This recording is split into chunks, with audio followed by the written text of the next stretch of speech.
Welcome people to our second class. Bem-vindos à nossa segunda aula.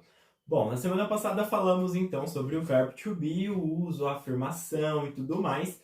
Hoje nós temos uma aula 2 em 1 para falarmos sobre o verbo to be na forma negativa e também para falar sobre artigos definidos e indefinidos. Porque essa junção é muito importante quando eu quero falar uma frase um pouco mais completa, do tipo, eu não sou um aluno, eu sou um professor, né? Então, eu quero a maçã. Enfim, então, desses assuntos nós vamos abordar hoje e eu já vou começar falando sobre os artigos. Então, no inglês nós temos os artigos definidos e os artigos indefinidos.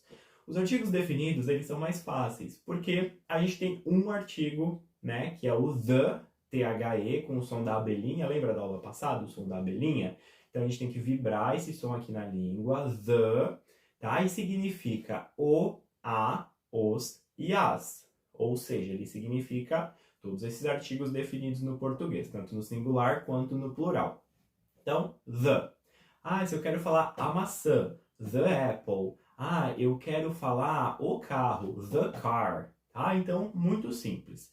A única regra que eu preciso lembrar quando eu vou utilizar o the é que eu não uso esse artigo definido para nomes próprios. Então, se eu for falar o nome de uma pessoa, né, quero falar assim, é o fulano, é a fulana, eu não vou utilizar the. Não posso falar, por exemplo, the Fernando, o Fernando. Não, a gente não usa o the para nomes próprios, tá? Então, essa é a regra principal que a gente precisa lembrar.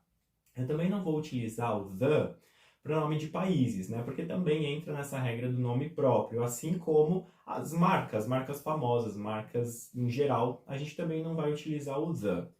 Mas a exceção dessa regra é que países que tenham o nome composto, por exemplo, Estados Unidos, Reino Unido, aí sim a gente vai usar esse the. Né? Então eu falo os Estados Unidos, é the USA. O Reino Unido é the UK. Mas além disso, é só isso. É uma regra muito simples, né? Então a gente só precisa lembrar dessa exceção e lembrar que eu não vou utilizar the com nomes próprios, mas todo o resto, né, que eu quiser falar o, a, os ou as, eu vou utilizar esse the. Alright? Muito bem. Agora vamos seguir para os artigos indefinidos, tá? Nós temos dois no inglês e eles significam a mesma coisa. Como assim? Nossa, mas já tá complicando, né? Não é bem assim. É que eles têm usos diferentes, mas vai ficar super tranquilo agora. Então, nós temos artigos indefinidos, que significam um ou uma, tá? Só um ou uma. Um menino, uma menina, uma escola, tá? Um carro. Então, artigos indefinidos. Quais são esses artigos no inglês? Ok? E é a, não a, tá? A e an, com N, tá? Então, a e an. Os dois significam a mesma coisa, mas o uso deles é diferente. Então, eu vou utilizar o a quando o meu próximo substantivo, né, a minha próxima palavra, ela se iniciar com o som, presta atenção nisso, o som de uma consoante, tá? Então, eu quero falar, por exemplo, um carro. Então, a car. Porque car tem um som de uma consoante. Então, um carro. Muito bem. Um menino. A boy. Então, a boy. Porque boy também tem som de consoante. Então, batendo na tecla do som. Agora, eu vou utilizar o an, tá? Quando o meu substantivo, a minha próxima palavrinha, ela tiver o som de uma vogal.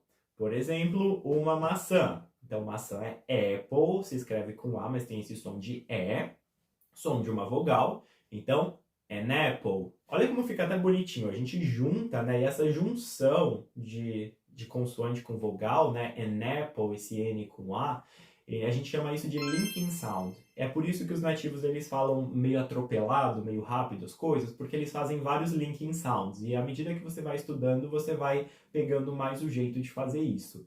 Então, ficaria muito estranho eu falar uma maçã e eu falar a apple. Olha como fica meio carregado, né? A apple. Não fica legal. Agora, diferente se eu falar an apple. Fica um som bonito, né? Uma coisa assim, ó, an apple.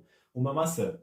Então, basicamente é por isso que a gente tem dois artigos indefinidos, mas o uso deles, eles são diferentes, que é para a gente fazer essa junção mais bonitinha.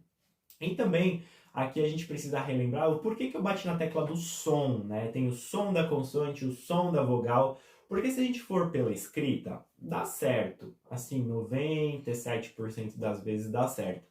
Mas eu tenho algumas palavras que, por exemplo, elas são escritas com H, e algumas delas têm o H mudo, né? Então ela pode ter o som de uma consoante, e outras têm o som do H aspirado. O H aspirado é aquele que tem o som de R da garganta. E aí, então, já vai mudar essa regrinha. Por isso que eu falo sempre pelo som. Porque se a gente for pela escrita, vai ver o H lá e às vezes a gente erra. Mas pelo som, a gente não erra. Um exemplo disso, né? Se eu falar, por exemplo, hospital. Um hospital, né? Em português, ó, hospital. Tem H, mas a gente não pronuncia. É um H mudo, né? Então, a gente pensaria que seria o som já da vogal. Mas no inglês esse hospital se fala hospital. Também se escreve com H, mas é o som do H aspirado, da garganta, né? O som de R da garganta. Então, eu vou falar um hospital, a hospital, tá? A hospital, porque tem esse som do H. Então, olha como o som é importante. Se eu fosse pensar em uma outra palavra que é escrita com H, por exemplo, herdeiro, né? O herdeiro, ele tem o H mudo no inglês. Então, quando eu quero falar um herdeiro, eu vou falar an heir, tá? Então, an heir, porque esse H é mudo. Então, a próxima palavrinha, a próxima letrinha já é o som de uma vogal. Por isso, an heir, tá?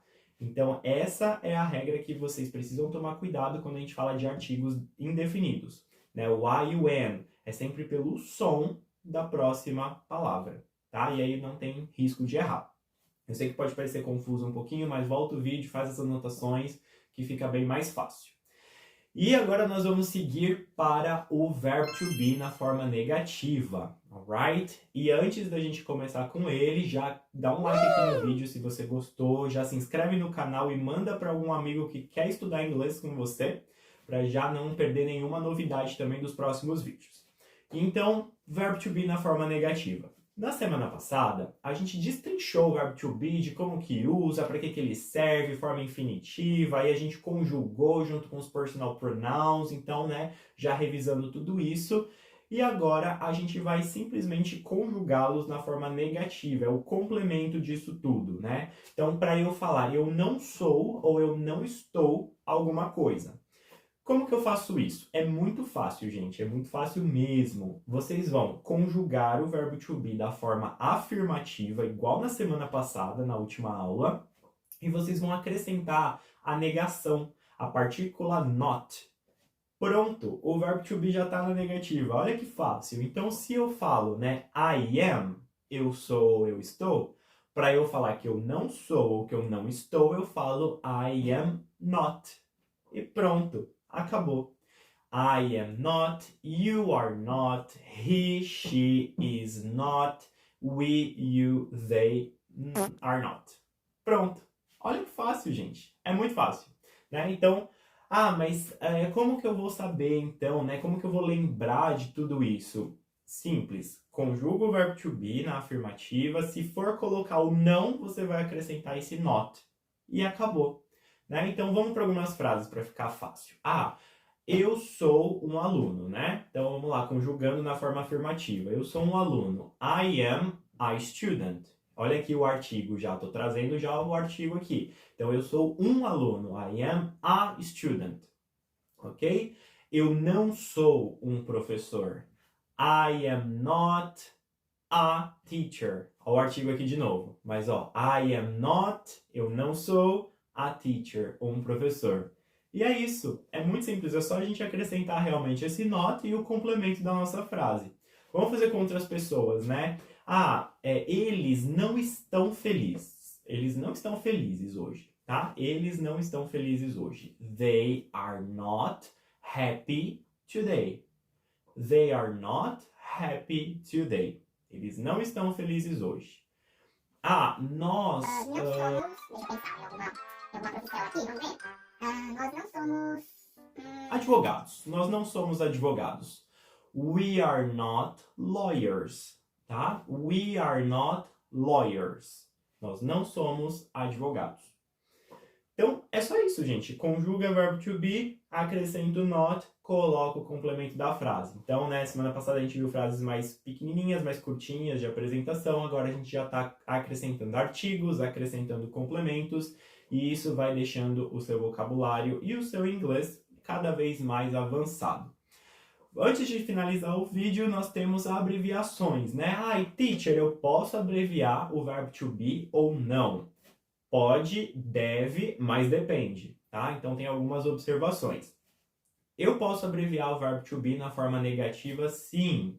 Mas uma ressalva é que o I am not não se abrevia, tá? Então I am not não se abrevia, porque não tem como eu abreviar esse am not. Não tem. Em alguns lugares vocês podem ver a partícula and, tá? Mas a partícula and é assunto para outro vídeo e gramaticalmente ela não é correta. Então a gente não usa, tá? Existem ressalvas aí de quando usar e quando não e de como surgiu.